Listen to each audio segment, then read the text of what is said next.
Salut les chlouks, bienvenue dans cette nouvelle vidéo avec Joy qui va m'accompagner, qui a décidé de m'accompagner aujourd'hui, dans laquelle nous allons faire le bilan du Pumpkin Autumn Challenge, puisque ça y est, nous sommes fin novembre et que ce challenge touche à sa fin.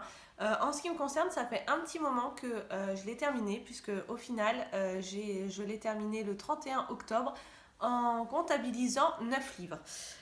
Donc cette vidéo, je ne vais pas vous représenter mes avis détaillés sur les différents livres. Si vous voulez les connaître, je vous invite à aller voir les autres vidéos que j'avais fait dans le cadre de ce challenge. Mais dans cette vidéo, je voulais quand même revenir sur les 9 lectures que j'avais faites. Et voilà, je vais vous proposer tout simplement un petit classement de la moins bonne à la meilleure lecture que j'ai eue durant ce challenge. Et ainsi, à la fin, découvrir un petit peu quel est mon score et où je me situe par rapport à ce challenge.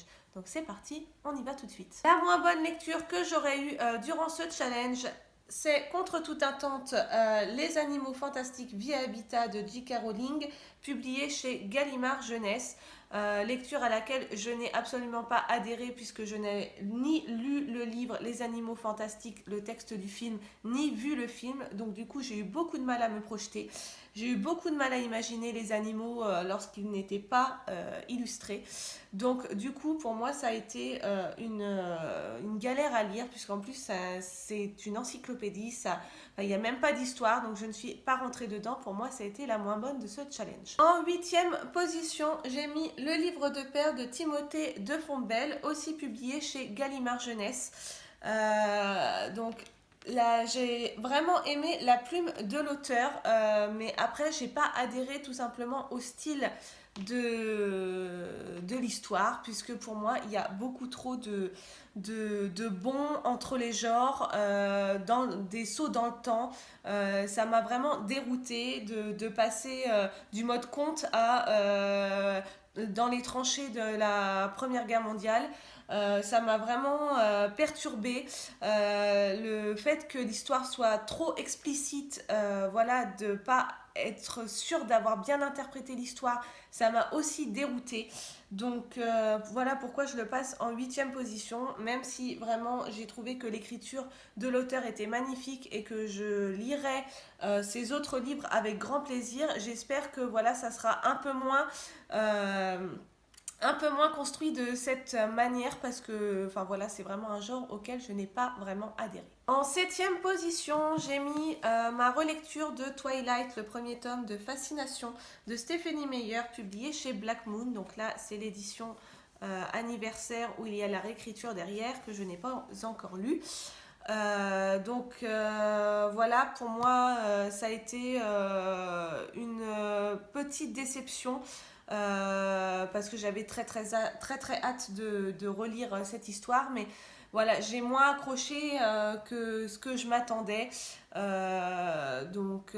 Même si ça reste une histoire évidemment sympa et qui marquera de toute façon ma vie de lectrice, c'est vrai que j'ai moins aimé que ce que je pensais cette relecture. En 6e position, il s'agit du Royaume en danger de Erin Watt, publié chez Hugo Roman, qui est le 5e tome de la saga des héritiers, que j'ai bien aimé, mais qui pour moi manquait de fantaisie, de rebondissement par rapport à la première trilogie. Dans laquelle on suivait Ella et Weed. Même si j'aime beaucoup le personnage d'Easton, moi j'ai trouvé que voilà, les rebondissements, tout ça manquait vraiment d'intérêt et de contenu. Je me suis un petit peu ennuyée, même si voilà, ça se laisse lire tout seul et que c'est plutôt une lecture doudou qui n'est pas prise de tête. Pour moi, ça manquait quand même d'originalité et de fantaisie. En 5e position, j'ai mis Gardien des cités perdues de Shannon Messenger, publié chez Lumen. Comme vous le savez, je suis passée clairement à côté de cette lecture. Alors même si c'est pas une grosse déception non plus, j'ai bien aimé l'histoire, comment elle est amenée. J'ai bien aimé voilà, le contexte de l'histoire, puisque vraiment ça rappelle clairement Harry Potter. On est vraiment dans le fantasy, on sort dans un monde parallèle, le monde des elfes. Elle rentre pour la première fois dans l'école des elfes, etc. Ça, j'ai apprécié. J'ai apprécié comment l'univers a été construit. Mais pour moi, trop de parallèles à Harry Potter. J'étais obligée de faire des comparaisons, même si ce livre a son propre univers. J'ai pas été plus convaincue que ça. Donc voilà, j'ai quand même décidé de laisser une deuxième chance à cette saga en me procurant le tome 2. Et voilà, si ça ne le fait pas, je m'arrêterai là pour cette saga. En quatrième position, il s'agit de Big Little Lies, Petit secret, grand mensonge de Liane Moriarty, publié chez Albin Michel, que j'ai beaucoup aimé, puisque on suit vraiment un quotidien qui est proche de l'école. Donc c'est vrai que moi, ça m'a parlé tout de suite. Et que voilà, je trouve que les messages qui sont véhiculés dans ce livre sont poignants. Puisque ça permet aussi de revoir un petit peu tout ce qui est préjugé, tout ce qui est on juge, on ne connaît pas la vie des gens, ou même des gens qu'on connaît très bien, on ne sait pas ce qui se passe chez eux. Donc pour moi, ça a été une belle lecture avec une vraie morale. Et voilà, un vrai côté addictif, puisque à côté on mène une enquête. Enfin, il y a eu un meurtre et on ne sait pas qui a été tué. En fait, ce roman, il est un petit peu construit à l'envers. On sait dès le début qu'il y a un meurtre, mais on apprend à la fin que à la fin de qui il s'agit. Donc voilà, ça a été une très très belle découverte pour ma part. On rentre enfin dans le top 3 avec 3 magnifiques lectures. Donc en numéro 3, j'ai mis le tome 2 de Agatha Raisin, qui est Remède de cheval. C'est écrit par MC Beaton, publié chez Albin Michel également. Et voilà, comme je vous en ai déjà parlé, je ne vais pas me répéter, mais j'adore Agatha Raisin puisque c'est un personnage très drôle, très attachant. On aime suivre son évolution dans la vie autant que l'énergie qu'elle met dans ses enquêtes. Donc vraiment, comme d'habitude, un très bon moment passé.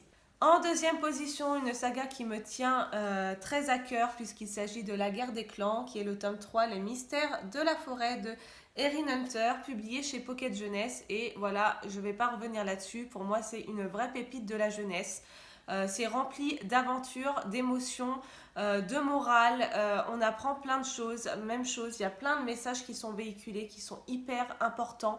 Donc je pense que enfant, faut quand même avoir un bon niveau de lecture, mais en tout cas ado comme adulte, on s'y retrouve sans problème. Donc voilà, c'est vraiment une saga à commencer de toute urgence si vous ne l'avez pas encore fait. Et enfin, mon numéro 1, ma top lecture de ce challenge, c'est L'amour entre deux rives de Marine Yenzer, publié chez Nouvelle Plume. Que j'ai adoré, qui a un véritable coup de cœur, mais de ouf, dans laquelle on va suivre une romance entre un esprit et Amy, une jeune femme qui va rénover une maison et qui va rencontrer l'esprit dans cette maison. Puisque voilà, c'est un condensé d'enquête, c'est romance, policier, contemporain, qui permet de réfléchir aussi sur la vie, sur la mort, sans passer par des côtés glauques, en vous injectant un cocktail d'émotions. Vous passez par toutes les émotions possibles et inimaginable. Donc pour moi, il réunit tout. Je vais pas me répéter encore une fois, j'ai fait ma chronique dans une précédente vidéo, donc n'hésitez pas à aller la voir si vous voulez connaître mon avis complet, mais vraiment un gros coup de cœur. Voilà, donc durant ce challenge, j'ai comptabilisé 9 livres, donc j'ai réussi à obtenir l'option 2 de ce challenge. Donc j'ai lu 2 livres dans chaque menu, ce qui correspond à ça s'appelle avoir les crocs. Donc je suis plutôt contente puisque en fait il m'aurait resté qu'un stade pour finir ce challenge à 100%. Alors après j'aurais pu le finir à 100% puisque comme je vous l'ai dit, je me suis arrêtée au 31 octobre.